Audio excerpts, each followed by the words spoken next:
Hello students. आज हम जो टॉपिक लेंगे वो है ट्रांसपीरेशन का सेकंड पार्ट। ट्रांसपीरेशन का पहला पार्ट हमने इससे पहले वाले वीडियो में लिया था, जिसके अंदर हमने ट्रांसपीरेशन क्या होता है, उसके प्रकार, उससे रिलेटेड थ्योरीज के नाम, स्टोमेटा की संरचना, स्टोमेटा के आधार पर लीव्स के प्रकार, वो सब लिया था। फिर हमने बात करी थी कि स्टोमेटा की ओपनिंग और क्लोजिंग से रिलेटेड कुछ थ्योरी है, जिसमें थी स्टार्च शुगर हाइपोथेसिस और steward hypothesis, active potassium ion exchange theory, जिनके हमने केवल आपको नाम बताए थे। आज हम लेंगे स्टार्च शुगर हाइपोथेसिस। इन तीनों को डिटेल में लेंगे। सबसे पहले ले लेते हैं स्टार्च शुगर हाइपोथेसिस। तो देखिए, यह सबसे पहले दी थी सायरे नामक साइंटिस्ट ने।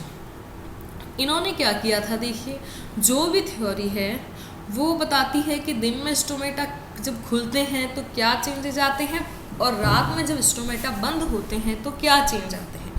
तो आपको मैंने एक लास्ट वीडियो में भी बताया था, अभी भी बता देते हैं कि देखिए, जब आपको एक जनरल कॉन्सेप्ट ध्यान में रखना है, मैं एक सीरीज बता रही हूँ, उस सीरीज को ध्यान रखिए कि हमें स्टोमेटा दिन के समय खोलने हैं। स्टोमेटा कब खुलते हैं? जब गार्ड सेल में पानी भरता है, जब गार्ड सेल स्फीत यानी कि टर्जिड कंडीशन में आ जाती है। तो स्टोमेटा कब ओपन होंगे? जब गार्ड सेल टर्जिड या स्फीत कंडीशन में आ जाएगी। गार्ड सेल टर्जिड या स्फीत कंडीशन में आने का मतलब उसमें पानी का भरना। उसमें पानी कैसे भरता है? उसमें पानी तब भरता है जब उसमें एंडोऑस्मोसिस हो, यानी बाहर से अंदर आए। पानी उसमें अंदर कब आएगा? जब उसके अंदर ऑस्मोटिक कंसंट्रेशन या डीपीडी यानी परासरण दाब या फिर डिफ्यूजन प्रेशर डेफिशिएंट बढ़ जाए। किसी भी सेल का ओपी या डीपीडी कब बढ़ता है? जब उसकी कंसंट्रेशन बढ़ जाए। कंसंट्रेशन बढ़ने का मतलब उसके अंदर हमें कोई ना कोई विलेय पदार्थ यानी सॉल्यूट जो है वो बढ़ाना है। तो ये एक बेसिक कॉन्सेप्ट है किसी भी हाइपोथेसिस का या किसी भी सेल का कि उसके अंदर पानी कैसे लाएं। तो उसकी कंसंट्रेशन बढ़ाएंगे, यहाँ पे कंसंट्रेशन कोई सॉल्यूट बढ़ाएगा। जैसे ही सॉल्यूट या कंसंट्रेशन बढ़ेगी तो ऑस्मोटिक प्रेशर या डीपीडी बढ़ जाएगा। जब किसी कोशिका की डीपीडी बढ़ जाएगी तो पानी उसके अंदर आएगा। पानी उसके अंदर आने का मतलब एंडोऑस्मोसिस। एंडोऑस्मोसिस का मतलब सेल टर्जिड यानी कि हिंदी में कहते हैं स्फीत कंडीशन में आना। जैसे ही वो स्फीत कंडीशन में आ जाएगी गार्ड सेल, तो वो लास्ट वीडियो में जैसे आपको बताया था कि गार्ड सेल की जो बाहरी दीवार है वो बाहर की तरफ खींचेगी, क्योंकि वो इलास्टिक है, तो वो अपने साथ चिपकी हुई अंदर वाली दीवार को भी खींचेगी। तो दोनों गार्ड सेल की जब अंदर वाली दीवारें बाहर की तरफ खींचेगी तो उनके बीच में गैप आ जाएगा, उसी को क्या कहते हैं? स्टोमेटा। तो ये एक जनरल कॉन्सेप्ट है कि दिन के समय हमें स्टोमेटा खोलने हैं तो उस गार्ड सेल की कंसंट्रेशन बढ़ानी है। अब ये तीनों ही जो थीसिस हैं या हाइपोथेसिस या जो भी सिद्धांत हैं स्टोमेटा की ओपनिंग की, ये केवल अलग अलग प्रोसीजर बताते हैं कि कैसे उसका कंसंट्रेशन बढ़ता है। तो हम ले लेते हैं, हमें बस बेसिक चीज़ पता होनी चाहिए कि हम क्या कर रहे हैं। तो सबसे पहले ले लेते हैं स्टार्च शुगर हाइपोथेसिस। सायरे नामक साइंटिस्ट ने दी थी। कॉम्पिटिटिव एग्जाम या फिर कई बार जैसे आपका जो वन वर्ड का आंसर आता है उसमें साइंटिस्ट का नाम पूछ लिया जाता है। तो proposed by Sayre according to him. अब देखिए, मैंने यहाँ पे लिख रखा है कि डे में क्या क्या प्रोसीजर, स्टोमेटा की ओपनिंग के समय ये क्या कहते हैं? ये कहते हैं during day time leaves does photosynthesis. दिन के समय हमें पता है प्रकाश संश्लेषण होगा, तो प्रकाश संश्लेषण में CO2 रॉ मटेरियल के रूप में काम आ जाती है। तो वहाँ पे CO2 की अमाउंट क्या हो गई? कम। किसी स्थान पर जब CO2 की अमाउंट कम हो जाती है तो उस स्थान पर pH बढ़ जाती है। तो जैसे ही pH बढ़ी, ये बढ़ी हुई pH एक एंजाइम जिसे कहते हैं फॉस्फोराइलेज को एक्टिव कर देती है, या आप ये समझ लीजिए फॉस्फोराइलेज हाई pH पर काम करना शुरू कर देता है। तो ये एक्टिव फॉस्फोराइलेज क्या करता है कि स्टार्च को बदल देता है ग्लूकोज 1 फॉस्फेट में। आप लोगों को पता होगा, नहीं तो मैं बता दूं कि स्टार्च एक पॉलीसैकेराइड है, जबकि ग्लूकोज 1 फॉस्फेट एक मोनोसैकेराइड है। यानी ग्लूकोज 1 फॉस्फेट के बहुत सारे अणु मिलकर क्या बनाते हैं? स्टार्च बनाते हैं। ठीक है, तो अब देखिए, इसके अंदर दिन के समय हमें क्या करना है? सांद्रता बढ़ानी है। तो हमने बड़े मॉलिक्यूल को किस में तोड़ दिया? छोटे मॉलिक्यूल में। तो starch will convert into glucose 1 phosphate. अब ये ग्लूकोज 1 फॉस्फेट जो होता है वो वाटर सॉल्युबल है, तो ये गार्ड सेल का जो सॉल्यूशन है, ये जो सेल सैप है उसके अंदर घुल जाएगा। जैसे ही घुल जाएगा तो वहाँ पे कंसंट्रेशन बढ़ गई, तो वहाँ पे ऑस्मोटिक प्रेशर यानी ओपी बढ़ गया और डीपीडी बढ़ गया। जब किसी सेल का ओपी या डीपीडी बढ़ता है तो हमने ओपी और डीपीडी में पढ़ा था कि पानी उसकी तरफ मूव करता है, तो पानी एंडोऑस्मोसिस के द्वारा गार्ड सेल के अंदर आएगा, तो गार्ड सेल में पानी भर जाएगा, उसकी टर्जिड कंडीशन हो जाएगी, स्टोमेटा ओपन हो जाएंगे। तो देखिए ये दिन के समय प्रोसेस, फोटोसिंथेसिस तो CO2 कम, तो pH ज़्यादा, तो phosphorylase enzyme active, phosphorylase will convert starch to glucose 1 phosphate. आप यूँ समझ लीजिए स्टार्च एक बड़ा टुकड़ा है, ग्लूकोज 1 फॉस्फेट उसके बहुत सारे छोटे छोटे पार्टिकल्स हैं। तो जब दिन के समय ग्लूकोज 1 फॉस्फेट यानी बहुत सारे मॉलिक्यूल्स बन गए, बड़े से बहुत सारे छोटे छोटे टुकड़े बन गए, ये वाटर सॉल्युबल हैं, तो ये गार्ड सेल के सेल सैप में घुल जाएंगे, कंसंट्रेशन बढ़ जाएगी, ओपीडीपीडी बढ़ जाएगा, एंडोऑस्मोसिस हो जाएगा, स्टोमेटा ओपन हो जाएंगे। तो ये एक सीरीज चल रही है दिन के समय। नाइट के समय जब स्टोमेटा ओपन करने हैं तो ये जस्ट अपोजिट हो जाएगा। क्या हो जाएगा? फोटोसिंथेसिस बंद, तो क्या हो जाएगा? CO2 की अमाउंट ज़्यादा। जैसे ही कहीं पे CO2 की अमाउंट ज़्यादा है तो वो क्या करती है, वह वहाँ पर उपस्थित पानी यानी H2O से क्रिया करती है। H2O और CO2 आपस में क्रिया करके H2CO3 एक वीक एसिड बनाते हैं। जहाँ पे एसिड बनेगा हमें पता है pH क्या हो जाएगी, कम हो जाएगी। तो देखिए यहाँ पे लिख रखा है photosynthesis stop, CO2 increase, formation of weak acid which give H+ and pH decreases, यानी pH कम हो गई। जैसे ही pH कम हुई तो ग्लूकोज 1 फॉस्फेट वापस स्टार्च में कन्वर्ट हो जाएगा, यानी जो बहुत सारे छोटे छोटे टुकड़े हुए थे वो वापस नाइट के समय एक बड़ा टुकड़ा बना दिया, यानी नंबर ऑफ मॉलिक्यूल्स कम हो गए, प्लस स्टार्च जो है वो वाटर सॉल्युबल इतना नहीं है तो उसके अंदर नंबर ऑफ मॉलिक्यूल्स कम, then concentration of guard cell will reduce, then OP और डीपीडी विल बी रिड्यूस। जैसे ही ओपी और डीपीडी कम हो जाएंगे तो पानी क्या होगा, बाहर निकलना शुरू हो जाएगा। पानी जब बाहर निकलना शुरू हो जाएगा तो इसको क्या कहेंगे, एक्सोऑस्मोसिस। जैसे ही पानी बाहर निकला तो गार्ड सेल क्या हो जाएगी, सलत या फ्लैसिड या रिलैक्स हो जाएगी, पिचक जाएगी। तो वो जो उसकी बाहरी इलास्टिक वॉल थी वो रिलैक्स हो जाएगी। जब वो रिलैक्स हो जाएगी तो उसने जो अंदर वाली वॉल को खींच के रखा था वो उसको भी रिलैक्स कर देगी, तो दोनों गार्ड सेल की अंदर वाली सतह एक दूसरे के पास आ जाएगी, उनके बीच का गैप खत्म हो जाएगा, उसे ही हम क्या कहते हैं, स्टोमेटा। तो स्टोमेटा बंद हो जाएगा। तो देखिए मैंने जो आपको एक कॉन्सेप्ट बताया था कि हमें दिन के समय स्टोमेटा ओपन करने के लिए कंसंट्रेशन बढ़ानी है, तो वो एक चेन चल रही है। तो ये हुआ आपके, इस चेन को बस आपको ध्यान रखना है। अलग अलग थ्योरी उसका अलग अलग बता देगी कि कैसे कंसंट्रेशन दिन के समय बढ़ रही है, रात में कम हो रही है। तो ये सायरे की जो थ्योरी थी, फोटोसिंथेसिस, CO2, pH और phosphorylase enzyme, starch to glucose 1 phosphate, increase OP, DPD, endosmosis, stomata open. और नाइट के समय इसका जस्ट रिवर्स। सेकंड ले लेते हैं स्टीवर्ड हाइपोथेसिस, जो सायरे ने दी थी, स्टार्च शुगर हाइपोथेसिस। उसका स्टीवर्ड ने थोड़ा सा विरोध किया था। उन्होंने कहा था कि ग्लूकोज से ग्लूकोज 1 फॉस्फेट या स्टार्च से जो ग्लूकोज 1 फॉस्फेट बनता है वो इतना ज़्यादा रेस्पॉन्सिबल नहीं होता। इन्होंने कहा कि कुछ और आगे मॉडिफिकेशन होते हैं, और उन्होंने सायरे के उस सिद्धांत को थोड़ा सा सुधार कर अपनी हाइपोथेसिस दे दी, उसे कहते हैं स्टीवर्ड हाइपोथेसिस। तो हमने लिखा हुआ है, देखिए, he modified Sayre concept according to him in light. प्रकाश में क्या हो रहा है, वही CO2 का यूज हो जाएगा, फोटोसिंथेसिस हो जाएगा, तो pH क्या हो जाएगी, ज़्यादा। तो जैसे ही pH ज़्यादा हुई, ये क्या करेगी, फॉस्फोराइलेज एंजाइम, जैसा सायरे ने बताया था, उसको एक्टिव करेगी। वो क्या करेगा, स्टार्च को बदल देगा ग्लूकोज 1 फॉस्फेट में। यहाँ तक तो ठीक है। नेक्स्ट इन्होंने क्या मॉडिफिकेशन किया, अब ये कह रहे हैं ग्लूकोज 1 फॉस्फेट किस में बदलेगा, ग्लूकोज 6 फॉस्फेट में। तो देखिए नाम से पता चल रहा है, glucose 1 phosphate, glucose 6 phosphate. Glucose के 1 नंबर कार्बन पर फॉस्फेट है, यहाँ पे 6 नंबर पर, यानी एक ही चीज़ है बस फॉस्फेट की पोजीशन में फ़र्क हुआ है। तो यहाँ पे जो एंजाइम है वो क्या है, फॉस्फोग्लूकोम्यूटेज। ये दोबारा आ गया है, फॉस्फोग्लूकोम्यूटेज एंजाइम। तो आप ये एंजाइम्स को रटे नहीं, बस टेक्निक ध्यान रखें। इन्होंने ग्लूकोज 1 फॉस्फेट से ग्लूकोज 6 फॉस्फेट बनाया है, यानी कि 1 नंबर फॉस्फेट को 6 नंबर पर ट्रांसफ़र कर दिया, यानी एक तरह से म्यूटेशन कर दिया है। तो एंजाइम क्या है, फॉस्फोग्लूकोम्यूटेज। ठीक है, अब जो ग्लूकोज 6 फॉस्फेट हुआ है उसके 2 टुकड़े हो जाएंगे, ग्लूकोज अलग हो जाएगा और फॉस्फेट अलग हो जाएगा। तो तोड़ने के लिए जो एंजाइम आता है वो आता है फॉस्फाटेज, जो कटिंग कर देता है। तो अब फॉस्फाटेज एंजाइम इस ग्लूकोज 6 फॉस्फेट को ग्लूकोज और फॉस्फेट में बदलेगा।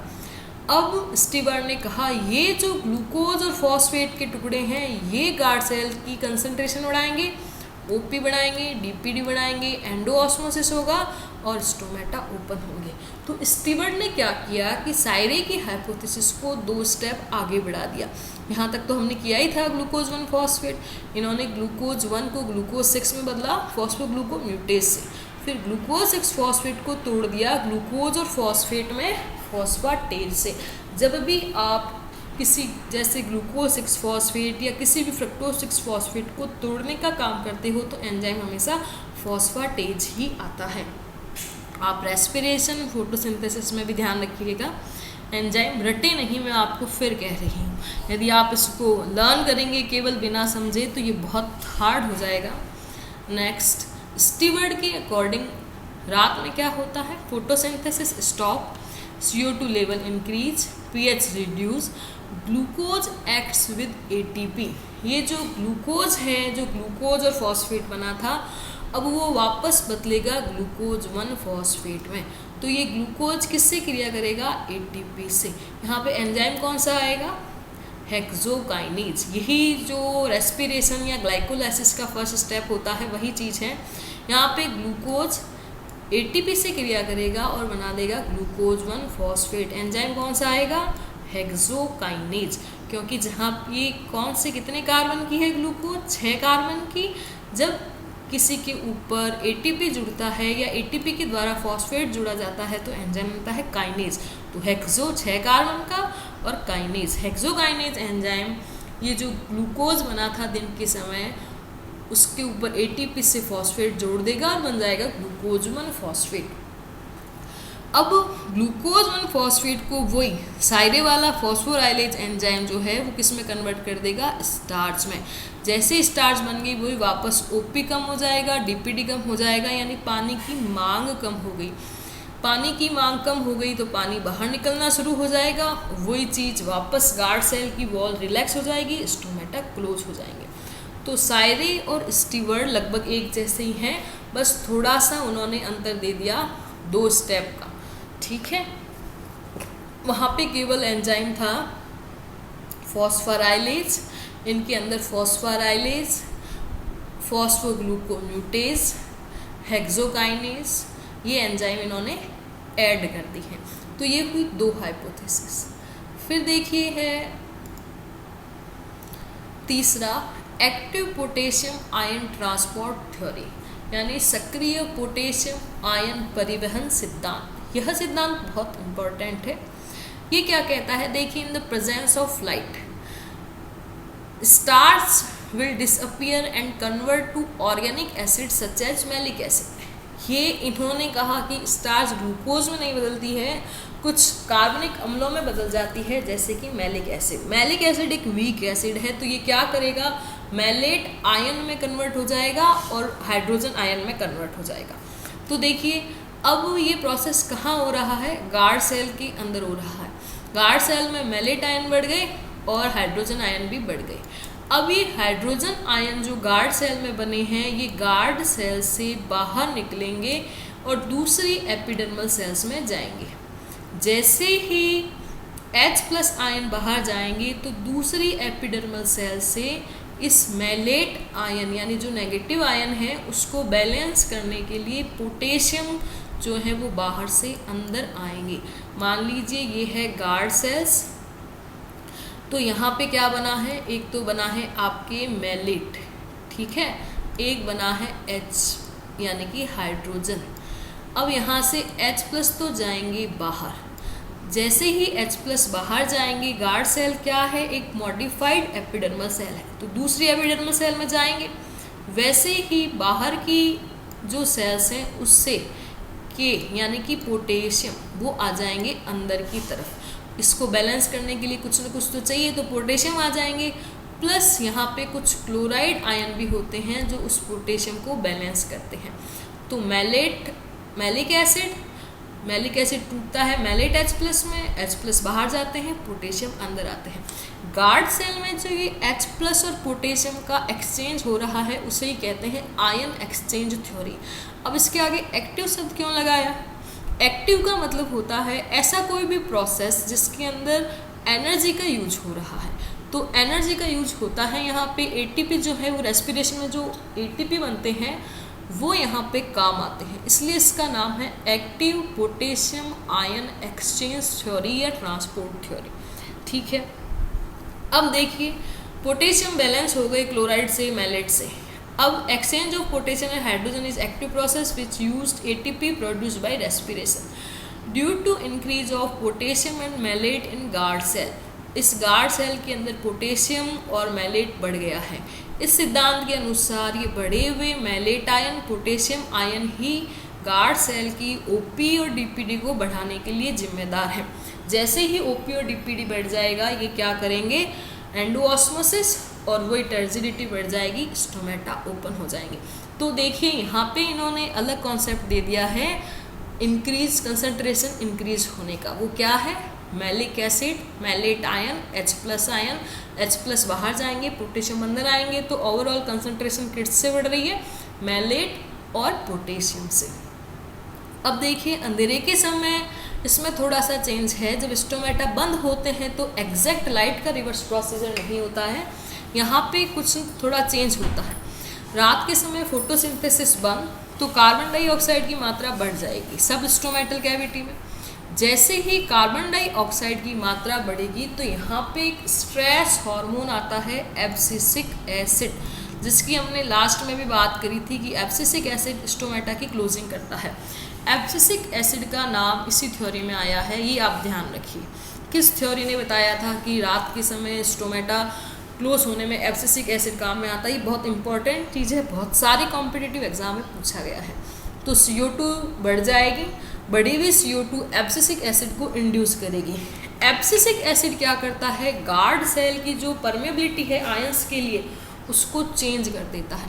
जो पोटेशियम अंदर आ रहे थे, हाइड्रोजन बाहर जा रहे थे, ये उसको बंद कर देता है। पोटेशियम अंदर आना बंद हो जाएंगे, हाइड्रोजन वापस अंदर आना शुरू हो जाएंगे। तो जैसे ही ये प्रोसेस रिवर्स हो जाएगा तो गार्ड सेल की जो कंसंट्रेशन थी वो रिड्यूस हो जाएगी, OP और DPD रिड्यूस हो जाएंगे, एक्सोऑस्मोसिस हो जाएगा और स्टोमेटा बंद हो जाएंगे।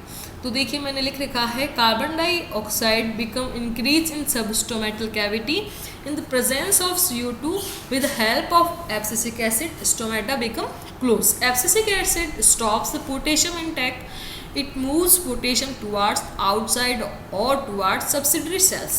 Abscisic acid reduce the pH which enhance the formation of starch. ये देखिए एब्सिसिक एसिड जो है pH को कम कर रहा है, न कि यहाँ पे CO2 कम कर रही है।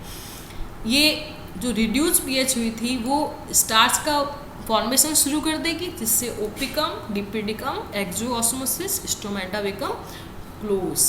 ये 3 थ्योरी हुई। नेक्स्ट देखिए फैक्टर अफेक्टिंग ट्रांसपीरेशन। ट्रांसपीरेशन को प्रभावित करने वाले कारक 2 होते हैं, इंटरनल एक्सटर्नल। लास्ट जो वीडियो में हमने बात करी थी वो थे फैक्टर्स अफेक्टिंग स्टोमेटल एक्टिविटी, ये है ट्रांसपीरेशन। ऑलमोस्ट सिमिलर है लेकिन फिर भी ये 2 अलग चीज़ें हैं।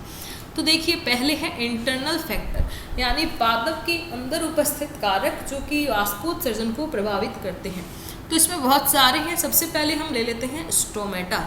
तो देखिए स्टोमेटा के संख्या, स्टोमेटा की आपस में कितनी दूरी है, उसका वितरण यानी डिस्ट्रीब्यूशन किस प्रकार का है, स्टोमेटा का साइज कैसा है, ये सब वाष्पोत्सर्जन की दर को प्रभावित करते हैं। सीधी सी बात है, नंबर ऑफ स्टोमेटा यानी स्टोमेटल फ्रीक्वेंसी ज़्यादा है तो स्टोमेटा ज़्यादा होंगे। स्टोमेटा की ओपनिंग बड़ी है यानी साइज बड़ा है तो ट्रांसपीरेशन ज़्यादा। उनका डिस्ट्रीब्यूशन यदि किस प्रकार का है, उनमें आपस में डिस्टेंस कैसी है, ये भी फैक्टर उसको प्रभावित करते हैं। देन लीव्स, पत्तियों की संख्या, ज़्यादा संख्या में लीव्स हैं स्टोमेटा सहित तो हमें पता है वाष्पोत्सर्जन ज़्यादा होगा। इसके अलावा देखिए, किसी भी प्लांट में लीफ की structure, leaf area, leaf orientation, leaf की इंटरनल स्ट्रक्चर यानी उसके ऊपर क्यूटिकल, उसके ऊपर हेयर, उसके अंदर जैसे मीजोफिल कॉम्पैक्ट है कि लूज है, उसके अंदर जो जाइलम और फ्लोएम है, उसके ऊपर बंडल जो जाइलम और फ्लोएम के चारों तरफ जो बंडल शीथ पाई जाती है वो है कि नहीं है, एपिडर्मल हेयर की संख्या, डेंसिटी, उनकी मोटाई, ये सभी चीज़ जो है ट्रांसपीरेशन को प्रभावित करते हैं। क्यूटिकल मोटी होगी तो ट्रांसपीरेशन कम, एपिडर्मल हेयर ज़्यादा है तो ट्रांसपीरेशन कम, एपिडर्मल हेयर की डेंसिटी थिकनेस ज़्यादा है तो ट्रांसपीरेशन कम, यदि लीफ मेजोफिल कॉम्पैक्ट है तो ट्रांसपीरेशन कम, लूज है तो ट्रांसपीरेशन ज़्यादा, बंडल सीथ यानी कि जाइलम और फ्लोएम के चारों तरफ एक मोटी सीथ पाई जाती है, यदि वो है तो ट्रांसपीरेशन कम। तो ये बहुत सारे फैक्टर हैं लीव से रिलेटेड। तो देखिए, more leaves means a bigger surface area and stomata for transpiration, structure, leaf area, leaf orientation also affect the rate of transpiration. तो जो मैंने आपको समझाया था वो यहाँ पे लिखा हुआ है।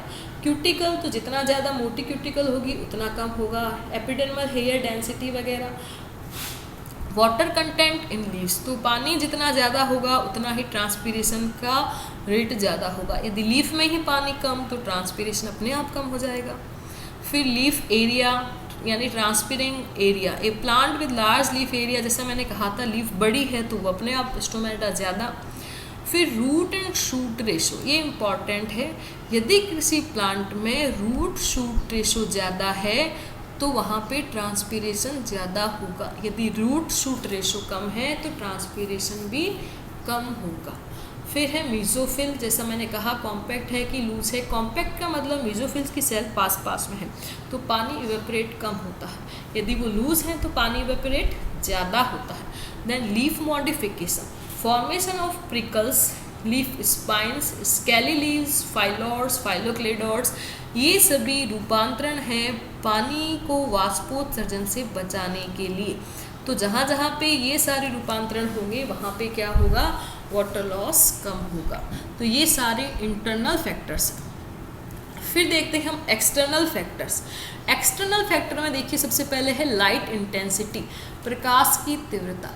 देखिए प्रकाश की तीव्रता अलग है, तापमान अलग है, ये आप ध्यान रखिएगा। प्रकाश की तीव्रता यानी कि इंटेंसिटी, तो हमने कहीं पे प्रकाश की तीव्रता बढ़ाना शुरू करी तो जैसे जैसे हम बढ़ाएंगे तो स्टोमेटा ओपन हो जाएंगे। मान लीजिए किसी में 10 स्टोमेटा है तो जैसे जैसे आप बढ़ाएंगे उनका प्रॉपर साइज सारे खुल जाएंगे स्टोमेटा और उनका जो ओपनिंग है वो प्रॉपर खुलती जाएगी। ये देखिए ग्राफ है।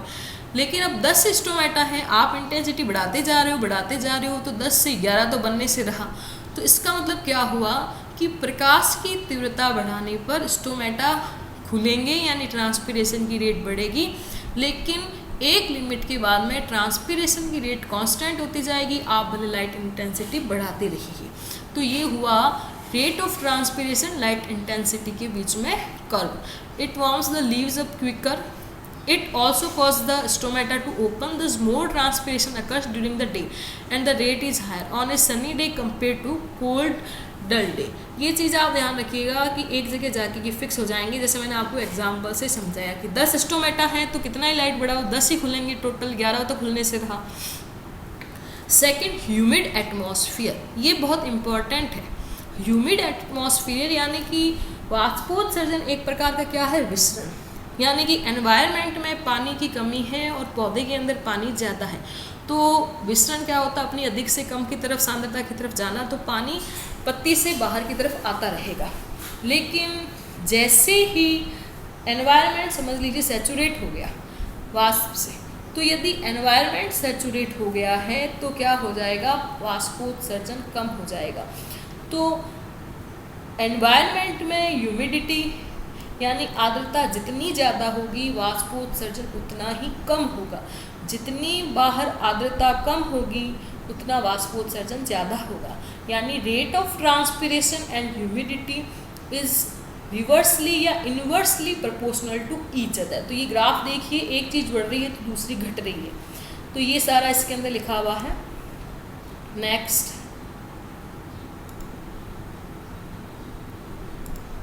टेम्परेचर देखिए, बहुत कम टेम्परेचर पर स्टोमेटा बंद हो जाते हैं, बहुत ज़्यादा टेम्परेचर पर स्टोमेटा बंद हो जाते हैं। लेकिन आप तापमान सामान्य 0 से लेके या 10 से लेके 25-30 तक बढ़ा रहे हो तो स्टोमेटा ओपन होते हैं और ट्रांसपिरेशन की रेट बढ़ती है। ये कर्व है नॉर्मल टेम्परेचर के लिए। बहुत ज़्यादा या बहुत कम पर स्टोमेटा बंद हो जाते हैं। विंड देखिए, यानी किसी स्थान पर यदि हवा चल रही है तो वो ट्रांसपिरेशन की रेट बढ़ा देती है, वो भी शुष्क हवा। कैसे देखिए, जैसे कोई लीफ है, उसके लोअर साइड में स्टोमेटा है या जहाँ पे भी स्टोमेटा है, स्टोमेटा के जस्ट पास में ट्रांसपिरेशन हुआ तो वहाँ की जो लोकल एनवायरनमेंट था उस लीफ के आसपास का, वो वाटर वेपर से सैचुरेट हो गया। जैसे ही तेज हवा चली उसने उस सैचुरेटेड एयर को रिप्लेस कर दिया अनसैचुरेटेड से। नई हवा आ गई वहाँ पे, तो अनसैचुरेटेड एयर जैसे ही आएगी वापस वो अंदर से पानी को बाहर खींचेगी, तो क्या हो जाएगा, रेट ऑफ ट्रांसपिरेशन बढ़ जाएगी। तो हवा या कहीं पे शुष्क हवा चल रही है तो रेट ऑफ ट्रांसपिरेशन बढ़ा देती है। ठीक है। सॉयल वाटर मैंने देखिए लिख रखा है, सॉयल में वाटर जितना ज़्यादा होगा उतना ही एब्जॉर्प्शन होगा, उतना ही क्या होगा, ट्रांसपिरेशन होगा। फिर है एटमॉस्फेरिक प्रेशर। एटमॉस्फेरिक प्रेशर यहाँ मैंने डिटेल नहीं लिख रखी है, मैं आपको ऐसे ही समझा देती हूँ। एटमॉस्फेरिक प्रेशर जितना ज़्यादा, या समझ लीजिए एटमॉस्फेरिक प्रेशर जो है वो कम है, तो क्या हो गया कि जो एयर है उसकी डेंसिटी क्या है, कम है। ठीक है, एयर की डेंसिटी कम है तो इसका मतलब क्या हो गया कि वहाँ पे जो एयर के मॉलिक्यूल हैं उनके अंदर स्पेस है, तो ट्रांसपिरेशन या पानी के जाने के लिए जगह है, तो ट्रांसपिरेशन क्या हो जाएगा, ज़्यादा। यदि इसका रिवर्स कर दें कि एटमॉस्फेरिक प्रेशर ज़्यादा तो एयर के ऊपर प्रेशर है तो एयर के मॉलिक्यूल क्या हो जाएंगे, कॉम्पैक्ट, यानी उसके बीच में गैप नहीं है। उनके बीच में गैप नहीं है, इसका मतलब क्या हो गया, पानी के जाने के लिए जगह नहीं है, तो ट्रांसपिरेशन क्या हो जाएगा, कम। तो एटमॉस्फेरिक प्रेशर इस प्रकार से प्रभावित करता है। स्प्रे और डस्टिंग, आजकल कुछ केमिकल्स का स्प्रे या डस्टिंग की जाती है, इस तरह से की जाती है कि उनके ऊपर एक लेयर बन जाती है और ये ट्रांसपिरेशन को कम कर देते हैं। वाटर सप्लाई, जितना ज़्यादा वाटर सप्लाई हो जाएगा उतना ही ज़्यादा एब्जॉर्प्शन, उतना ही ज़्यादा ट्रांसपिरेशन। तो ये हुए ट्रांसपिरेशन के method, factors affecting transpiration. Then देखिए, transpiration is an essential but unavoidable evil. ये कोटेशन है, यानी कि वाष्पोत्सर्जन एक अपरिहार्य बुराई है। इसको एक्सप्लेन कीजिए, बहुत बार पूछा जाता है कॉम्पिटिटिव थ्योरेटिकल एग्जाम में, कॉम्पिटिटिव में तो नहीं, थ्योरेटिकल एग्जाम में बहुत बार पूछा जाता है। तो देखिए, वाष्पोत्सर्जन एक अपरिहार्य बुराई क्यों है। वाष्पोत्सर्जन देखिए, मैंने आपको पढ़ाया था, पहले अपन ने किया था एब्जॉर्प्शन ऑफ वाटर, उसमें ऊर्जा लगती है, पानी अवशोषित होता है, बहुत लंबे चौड़े प्रोसेस से आता है, ऊपर चढ़ाते हैं, एक्टिव पैसिव दोनों प्रकार के होते हैं। तो प्लांट इतनी मेहनत करके पानी एब्जॉर्ब करता है और पादप के द्वारा अवशोषित पानी का लगभग 90% वाटर इवेपोरेट कर दिया जाता है। तो इसका क्या मतलब हुआ, हमने जितना एब्जॉर्ब किया मेहनत से उसका 90% वेस्ट चला गया। लेकिन ये वाष्पोत्सर्जन जो है बहुत सारे काम भी करता है, यानी कि इसका पॉजिटिव भी व्यू है और नेगेटिव भी व्यू है। एक अपरिहार्य बुराई है, यानी कि करना भी पड़ेगा और हार्मफुल भी है। तो देखिए, यहाँ पे मैंने पॉजिटिव और नेगेटिव एस्पेक्ट लिख रखे हैं। आपको एग्ज़ाम में पूछा जा रहा है कितने मार्क्स का क्वेश्चन, तो आप उसके ऊपर ध्यान दें कि आपको जितने नंबर का वो प्रश्न पूछा जा रहा है, आप उस पॉइंट को, इन पॉइंट्स को उतने ही डिटेल में समझाएं। आपको यदि 2 नंबर का ही पूछा गया है तो आप इतना लिख के छोड़ दें, आपको 5 नंबर का पूछा गया तो आप उसको एक्सप्लेन करें। तो देखिए, positive aspect, ascent of sap, हमने जो आपको एक last absorption of water ascent of sap में बताया था कि ट्रांसपिरेशन से एक ट्रांसपिरेशन पुल थ्योरी बताई थी कि कैसे एसेंट ऑफ सेप वाष्पोत्सर्जन के कारण होता है। तो एसेंट ऑफ सेप इससे हो रहा है। रिमूवल ऑफ एक्सेस वाटर, यदि आवश्यकता से अधिक पानी दे दिया गया है तो भी वो वाष्पोत्सर्जन से बाहर निकलता है। वाष्पोत्सर्जन कूलिंग करता है, ये भी हमने किया था कि जैसे बहुत अधिक तापमान है तो इससे टेम्परेचर कुछ कंट्रोल हो जाता है। Effect on growth and development, ये कुछ एक्सपेरिमेंट किए गए सूरजमुखी के प्लांट पर, तो उसमें देखा गया है कि यदि वहाँ पे सूरजमुखी के प्लांट में ट्रांसपिरेशन प्रॉपर हो रहा है तभी वहाँ पे प्रॉपर ग्रोथ हो रही है। यदि ट्रांसपिरेशन कम तो ग्रोथ भी नहीं हो पा रही। इसका मतलब ट्रांसपिरेशन कहीं ना कहीं ग्रोथ को भी प्रभावित कर रहा है। मैकेनिकल टिश्यू, कुछ केसेस में देखा गया ट्रांसपिरेशन यांत्रिक ऊतक के को भी प्रभावित करता है, उसके डेवलपमेंट को प्रभावित करता है। Root system, transpiration root system को बढ़ाता है। ड्रेनेज फ्रॉम सॉइल, यदि वही बात है मृदा में जितना ज़्यादा पानी है एक्सेस उसको भी बाहर निकाल देता है। बट इसके नेगेटिव एस्पेक्ट है।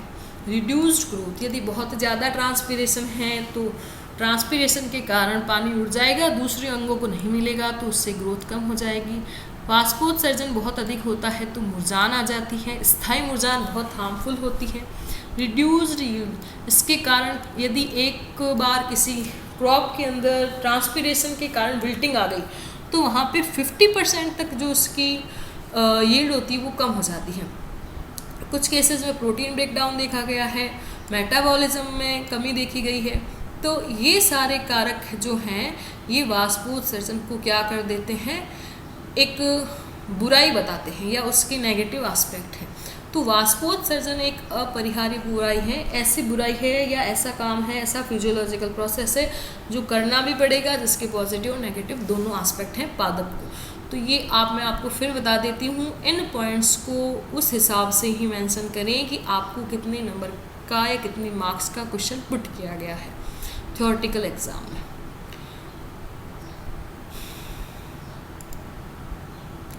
फिर है देखिए ब्लीडिंग इन प्लांट्स, हमने एक पहले किया था गट्टेशन, ये है ब्लीडिंग। ये जनरली आपको 1 या 2 नंबर के जो प्रश्न आते हैं उनमें पूछा जाता है। ब्लीडिंग का मतलब होता है कि आपने पादप को अचानक से कहीं से काट दिया तो वहाँ से जो सॉल्यूशन या फिर लिक्विड निकल रहा है वो ही है bleeding. The exudation of liquid from the cut और इंजर्ड सरफेस ऑफ प्लांट, यानी पादप की कटी हुई या क्षतिग्रस्त सतह से लिक्विड के रूप में जो रस स्त्रवण होता है उसे क्या कहते हैं, ब्लीडिंग। इसका इम्पॉर्टेंट चीज़ ये है कि इसके अंदर बहुत सारे ऑर्गेनिक और इनऑर्गेनिक सॉल्यूट्स हो सकते हैं, विलय पदार्थ हो सकते हैं। तो ब्लीडिंग, गट्टेशन, ट्रांसपीरेशन 3 अलग अलग चीज़ें हैं। फिर देखिए लास्ट में है एंटी ट्रांसपीरेंट, यहाँ पे एंटी ट्रांसपीरेंट प्रतिवाष्पोत्सर्जक, ये परिभाषा कई जगह पूछ ली जाती है। एंटी ट्रांसपीरेंट्स एक्चुअली कुछ केमिकल्स हैं, कुछ ऐसे कंपाउंड्स हैं जिनको लीफ या पादप की सतह पर स्प्रे किया जाता है ताकि ट्रांसपीरेशन की रेट वहाँ पे कम हो जाए। तो ये डेजर्ट के प्लांट हैं या कई बार जैसे बहुत ज़्यादा टेम्परेचर है या फिर हमने जैसे कुछ एक्सपेरिमेंट किया है और हम चाहते हैं कि जो नया नया प्लांट है उसमें वाष्पोत्सर्जन कम हो तो वहाँ पे काम में लिए जाते हैं। तो they are used on Christmas tree, on cut flower, on newly transplanted shrubs and in other applications to preserve and protect plants from the drying out too quickly, बहुत जल्दी सूखे नहीं, इसके लिए हम उसको एंटी ट्रांसपीरेंट्स दिए जाते हैं। वैसे तो नाम से क्लियर है, तो ये एंटी ट्रांसपीरेंट। तो ये हमने लिया वाष्पोत्सर्जन चैप्टर कंप्लीट, 2 वीडियो में किया हमने। आज वाले वीडियो में हमने सेल रेट थ्योरी, इसको प्रभावित करने वाले कारक इंटरनल एक्सटर्नल, फिर वाष्पोत्सर्जन का जो कॉटेशन है बहुत इंपॉर्टेंट है कि ये एक अपरिहार्य बुराई है एंड एसेंशियल अनअवॉइडेबल एविल। फिर उसके बाद में हमने लिया ब्लीडिंग, एंटी ट्रांसपीरेंट। आपको कोई भी क्वेरी हो तो प्लीज़ मुझे ज़रूर पूछें। Thank you.